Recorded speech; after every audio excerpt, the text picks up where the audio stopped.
Imagine having this problem of mapping or looking at a map and trying to color different regions of the maps with different colors so that regions that border each other receive different colors.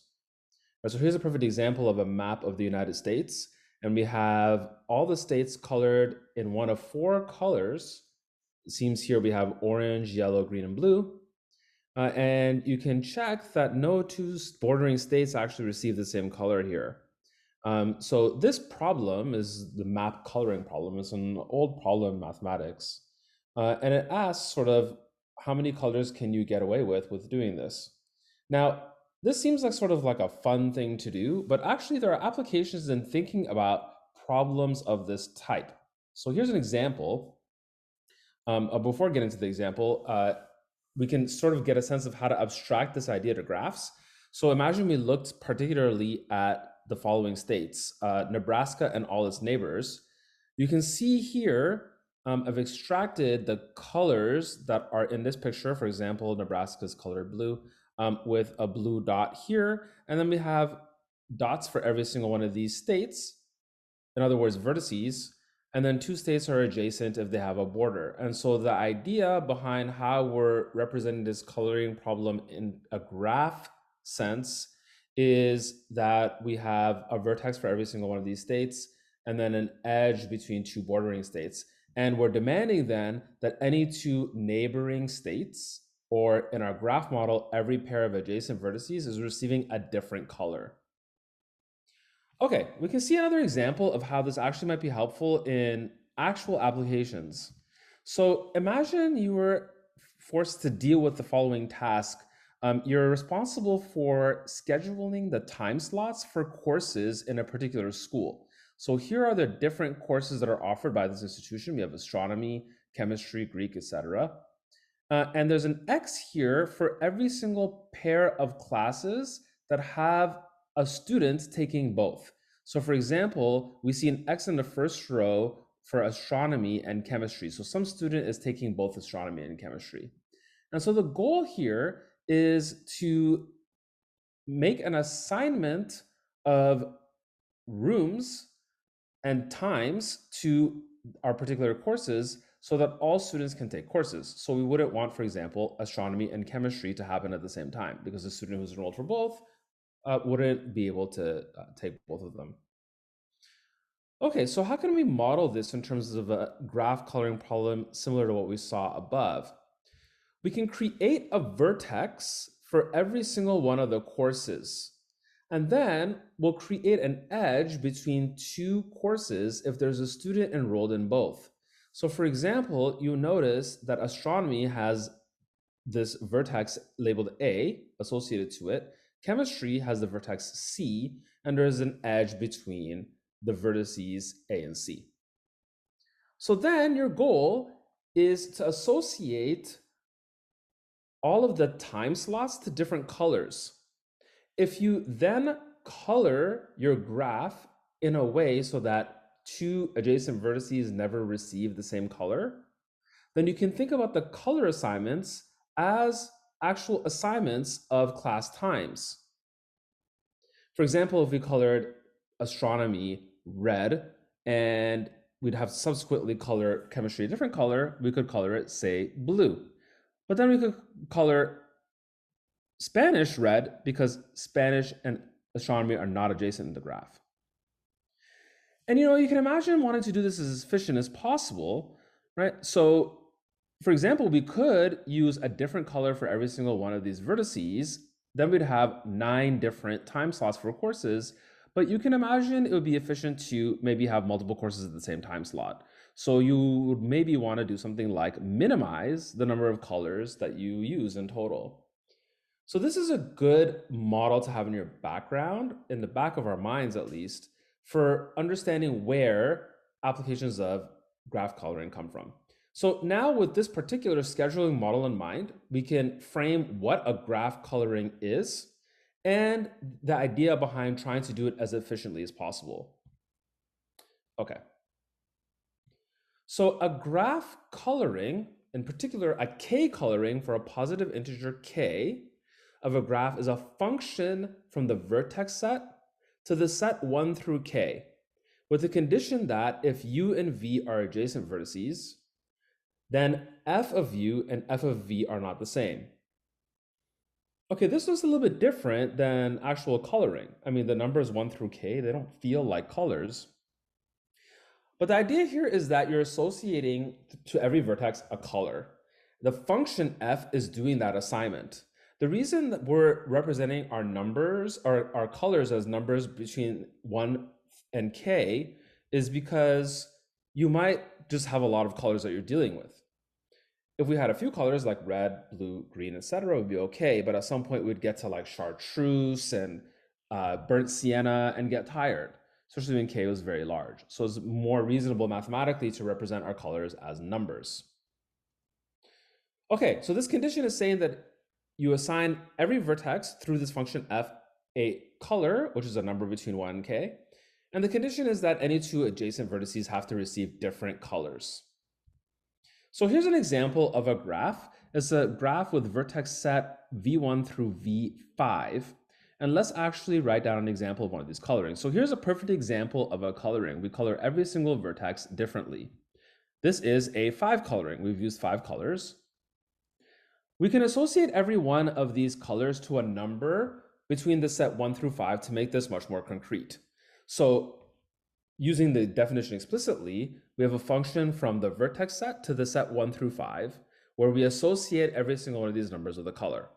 So for example, the number 1 could be red, the number 2 could be blue, etc. And so we have the function f sending v1 to red, v2 to blue, etc., which is our actual coloring function, exhibiting that this is a 5 coloring of the graph. Okay, so we've colored, in this particular instance, the graph at hand, where we've decided to assign a different color to every single vertex. So maybe we can do this a little bit more efficiently. Definitely. So here's an example of a way to proceed more efficiently. We can label these two vertices that are labeled red, red, the blue ones blue, and then this last one green. Okay, so this is a 3 coloring. We have a function. We can see what the function is, assigning every single vertex in the graph to one of 3 colors, red, blue, or green. But actually, this is a 4 coloring and a 5 coloring of the graph as well. And you might ask, well, why? It feels weird to consider it being a 4 coloring or a 5 coloring. Well, let's look back at the definition to get a good sense. So the definition of a k coloring is that you have a function from this vertex set to the set 1 through k, so that any pair of vertices are adjacent, demands that the colors associated to them are different. Okay, so why does this exhibit, for example, that this is a 4 coloring of the given graph? Well, we can think about our color palette as being red, blue, green, and some other color like purple. We still would have a function f from the vertex set to this set of 4 colors. We just decide to not use purple. So think of a graph being k colorable as being the following sense. You have a palette of k colors available to you to use, and you color the vertices with colors from that palette with the condition that we're given on what happens with adjacent vertices. Another way to word this in the language that we've already used is that there's no demand on the function that exhibits a k coloring to be onto. If it was onto, then we'd be using all k colors. You don't have to, though. Okay, so a 3 coloring is a 4 coloring, is a 5 coloring, is a 6 coloring, etc. Can we do better, though? The chromatic number of a graph is the best you can do. It's denoted chi of g. That symbol that looks like a curly x is a chi, Greek letter. And it's the minimum k such that g has a k coloring. So let's look at our example graph and try to figure out the chromatic number of it. We've given an example of a 3 coloring. So the minimum value of k, so that g has a k coloring, is going to be some number that's 3 or fewer. Because we already exhibited we have a k coloring for k equals 3. But can we do better? Turns out G does not have a 2 coloring. If we look at the graph G, there's something that actually obstructs it from having a 2 coloring. If we look at the vertices V2, V3, and V4, V2, V3, and V4 all have to receive different colors because they're pairwise adjacent to each other. So we're forced, no matter what, to use at least three colors in any proper coloring of our graph G. So in conclusion then, the minimum K, so that G is K colorable, is 3, and so chi of G, or the chromatic number of this graph, is exactly 3. All right, so let's look at some graphs that we've seen in the past and try to figure out what their chromatic number is. So let's look first of all at the chromatic number of the graph Kn. Kn is the complete graph on n vertices, so every pair of vertices forms an edge. Okay, well, if any pair of vertices are adjacent, then they have to receive different colors. So the chromatic number has to be at least the number of vertices because every pair of vertices is receiving a different color. Okay, but the graph itself only has n vertices. So there is definitely an n coloring where you color every single vertex a different color. Okay, so we've exhibited an n coloring, and we also know that the chromatic number has to be at least n. So altogether then, the minimum value that we can definitely get K coloring for is K equals n. And so our chromatic number for this graph is n. All right, what about cycle graphs? So recall we have these graphs called cycles. And for every n, we have one of these graphs. So for example, C6 is the cycle on the left, C5 is the cycle on the right. You can kind of see how to possibly two-color the graph on the left. If you alternate red, blue across the cycle clockwise, you'll actually get a proper coloring. Every pair of vertices that are adjacent will receive a different color. Moreover, in that graph, it's definitely not one colorable.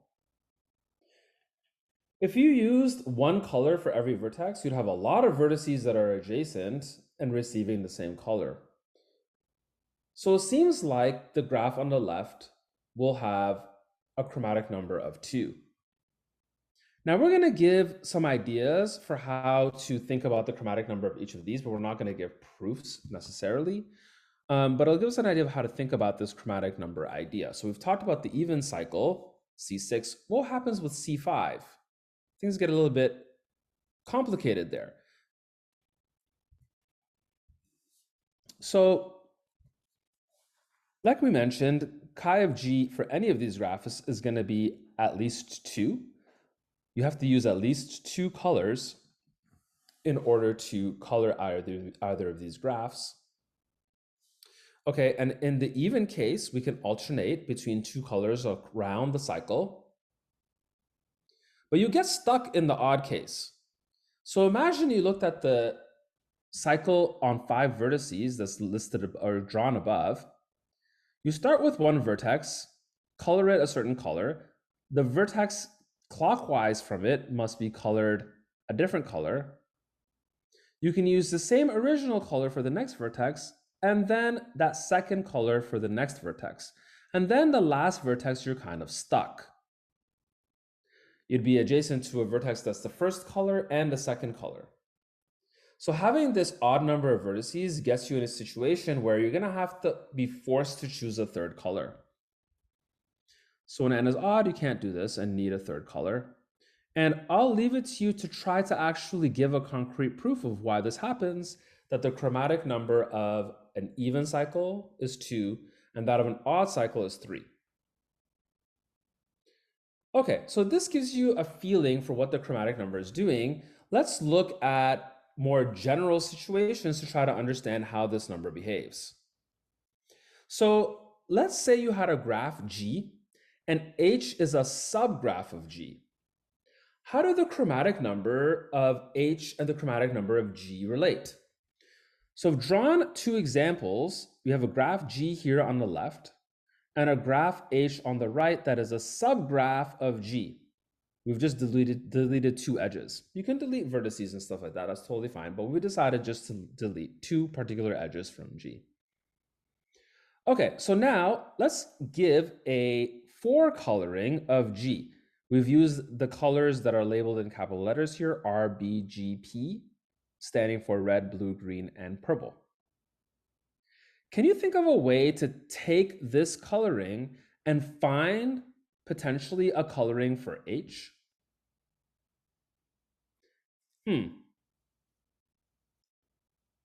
Well, in H, we're getting rid of edges, and having edges is the fundamental obstruction to being able to color vertices. Because anytime you have an edge, you're forced to distinguish the coloring between the two vertices incident with that edge. So it actually makes sense to just use the exact same coloring and you'll get a coloring for H. Anytime you have two vertices adjacent in H, they form an edge in G as well. And we've already colored their vertices differently, so it feels like this would work.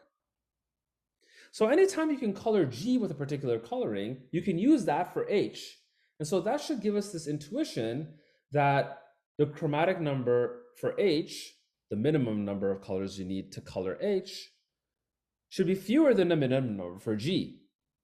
Because anytime you can color G with any arbitrary number of colors, then you can color H with that many numbers, with that many colors. Let's get our minds around this in a more concrete way, because sometimes it's difficult for us to get a sense of how to write down a proof of an inequality involving numbers that themselves are defined as minima of things. So let's see how we can maybe do that concretely. So our goal is to prove through this motivating example that if G is a graph and H is a subgraph of G, that the chromatic number of H is less than or equal to the chromatic number of G. So here's a strategy for doing an inequality like this, or establishing an inequality like this, where you have these two quantities that are defined in terms of minima. So we'll concretely give an assigned value to the thing on the right-hand side. I'm going to call it K. So let K be chi of G. All right. If we show that H is K colorable, in other words, H can be colored with a set where the number of colors we're using is chi of G, then it should be the case that chi of H is less than or equal to K. Let's think about this. If you pick any arbitrary positive integer K and show that H is K colorable, then the minimum number of colors you need to color H is going to be less than or equal to K, because you can do it with K colors. So the strategy here is actually pick K to be chi of G, the minimum number of colors you need to color G. If you do that, then establishing H is K colorable, you get that chi of H is at most K. So how can we show that H itself can be colored with this number of colors, K? We'll start with a particular coloring F of G with this many colors. K is chi of G, the minimum number of colors we need to color G. And we can color G with K colors. So we'll pick that particular coloring. Now, our motivating example told us that the coloring we should pick for H should be the same as the coloring for G. So let's make that very explicit. Define a coloring F prime from V of H to the set 1 through K in the following way. F prime of a vertex is the same color we assigned that vertex to from the coloring F. Okay, now we need to check that this is a K coloring of H itself. So we'll check that by looking at every pair of adjacent vertices. Let's say we pick two vertices U and V in H. the coloring f prime of one of the vertices u is going to be the same as the coloring we assigned in our original coloring f of g. So f prime of u is f of u.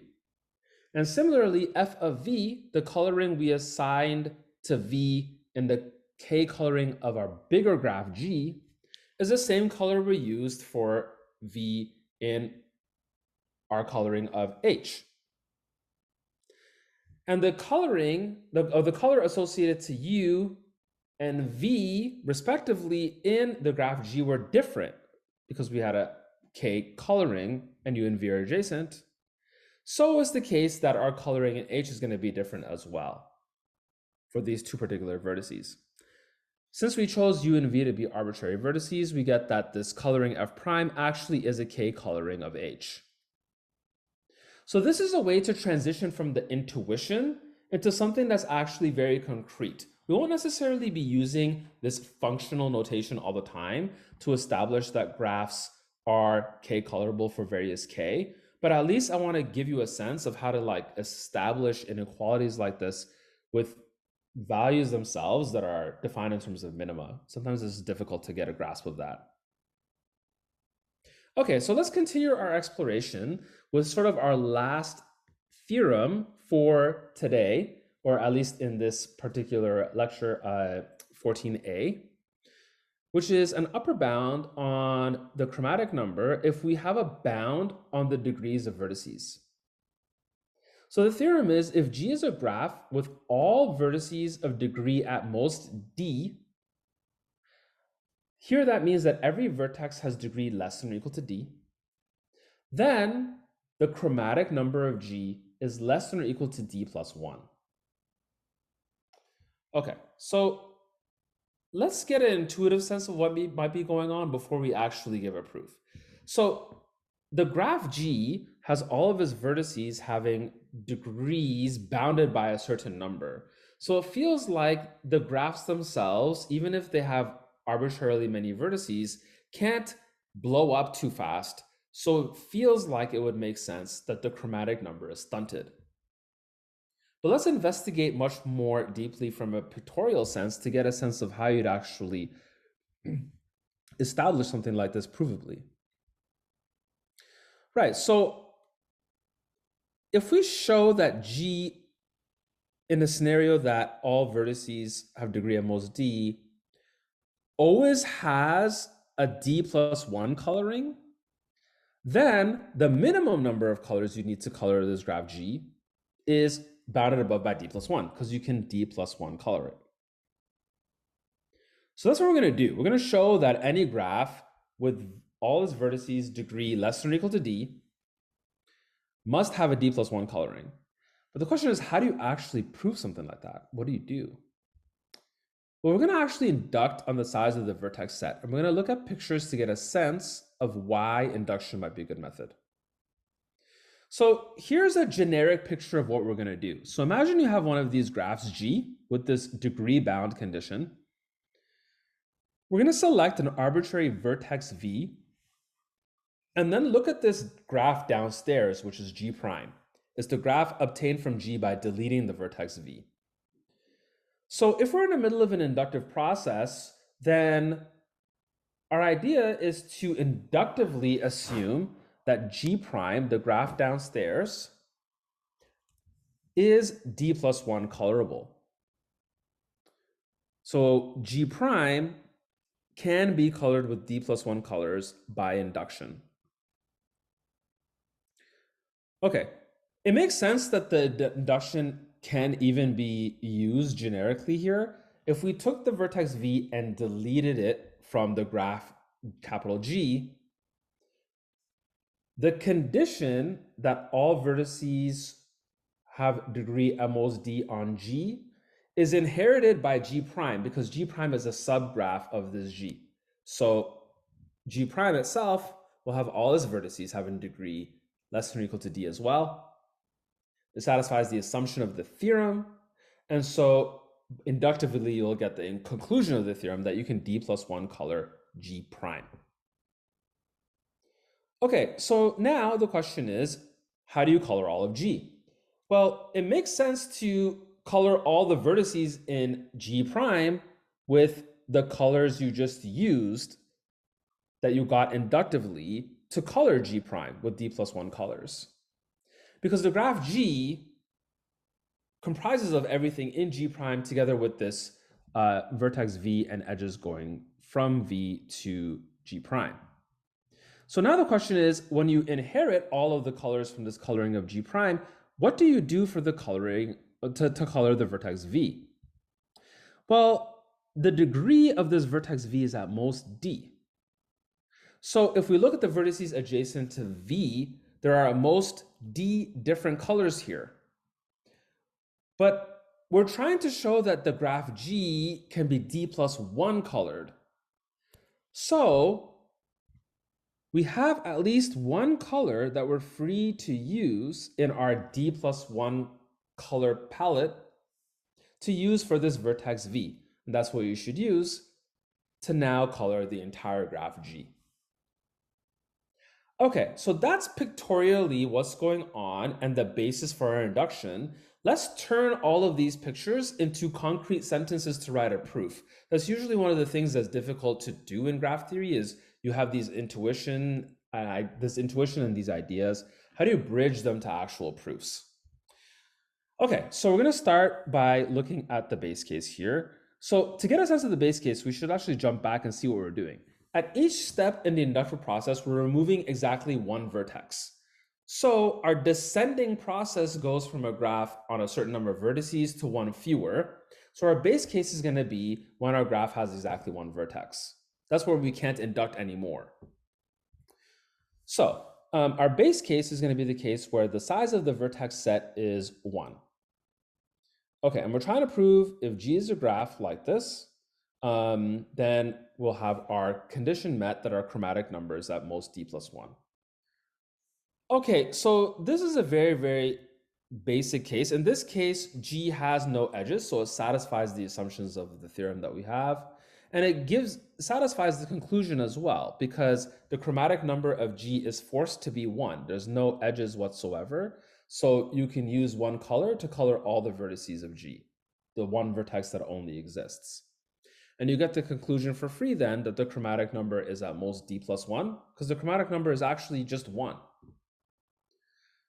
So let's jump to the inductive step then. That's where things get more interesting. And we're going to use our entire set of ideas to form concrete sentences. So the inductive step will start as we usually do with induction. So suppose the theorem is true for any graph on n vertices whose vertices all have degree at most d. Now let G prime be a graph on m+1 vertices whose vertices all have degree at most d. Our goal is to show in our minds that G is D+1 colorable. Okay, so our idea was pick an arbitrary vertex V in the vertex set of G, like we have in the picture above, and our idea was to delete it and make G prime. So we'll let G prime be the graph G with V deleted. Now we want to check, like our goal is to use induction to say something about G prime. The thing is, if we want to inductively use the theorem, we need to verify that G prime actually satisfies the assumptions of the theorem in order to invoke the conclusion of the theorem inductively. So let's check. Since G prime is a subgraph of G, every vertex in G and every vertex in G has degree at most D, we'll get that every vertex that should say in G prime has degree at most D as well. Also, G prime has n vertices because it's obtained from G from deleting the vertex little v. So altogether, G prime is a graph that satisfies the assumptions in the theorem. Every vertex has degree at most D. It has the n vertices that we're allowed to use for our inductive hypothesis. So we conclude that G prime can be colored with D+1 colors. Okay, so by induction, we can find a D+1 coloring of G prime. So now let's use that coloring to find a coloring for G. To now prove G is D+1 colorable, Color every vertex in the subgraph G prime with the coloring we just obtained for G prime. The remaining vertex to color is V. How are we going to do that? We're going to do it the way we illustrated in our pictures before. We said we have at most D different colors adjacent among vertices adjacent to V. So use a different color from the D+1 palette you have available for V itself. Okay, the vertex D has degree at most D. Since we have D+1 colors available, we can assign a color to V not assigned to any of the vertices adjacent to it. This gives a D+1 coloring for G. And that's exactly what we wanted, a D+1 coloring for G that establishes that chi of G is at most D+1. I want to unpack something here that I have found in my experience teaching Math 55 to be something that's a little bit subtle about this particular proof and is something that comes up time and time again in proofs in graph theory. So here we're proving a theorem statement by induction on the number of vertices. We're assuming that the theorem holds for graphs on n vertices, and we're trying to prove that the theorem holds for graphs on n+1 vertices. Our strategy was the following. We start with a graph on n+1 vertices, and our hope is, so it's a graph that satisfies the given conditions in the problem, or in the theorem, that all the vertices have degree at most D, and we want the conclusion that this graph has chromatic number at most D+1. Our strategy was start with this graph on n+1 vertices with degree at most D, delete a vertex so that you have a graph with degree at most D on fewer vertices, induct to D+1 color it, and then use that together with a construction, in our case, coloring the remaining vertex left, to color the entire huge graph. So sort of like a descending down to the base case and then using something about it together with a construction to get the case that you want to deal with. A temptation that happens typically is to do something like the following instead. Start with a graph on n vertices that's D+1 colorable and create out of it a graph on n+1 vertices that's D+1 colorable, and assume that that is a reasonable approach to an inductive proof. The issue with doing that is in starting with some arbitrary graph on n vertices that's D+1 colorable, creating your new graph doesn't necessarily guarantee you that you're covering all graphs on n+1 vertices that have degree at most D for all of their vertices, because you started with a particular graph and created an arbitrary one up top. We'll see a lot of different proofs of this type as we go along in dealing with graph coloring and chromatic number, but I wanted to illustrate that one point because I know it's something that does come up time and time again. Okay, so that sort of covers our introduction to graph coloring and the chromatic number. In the next video, we're going to see how to characterize graphs that satisfy a particular value of the chromatic number.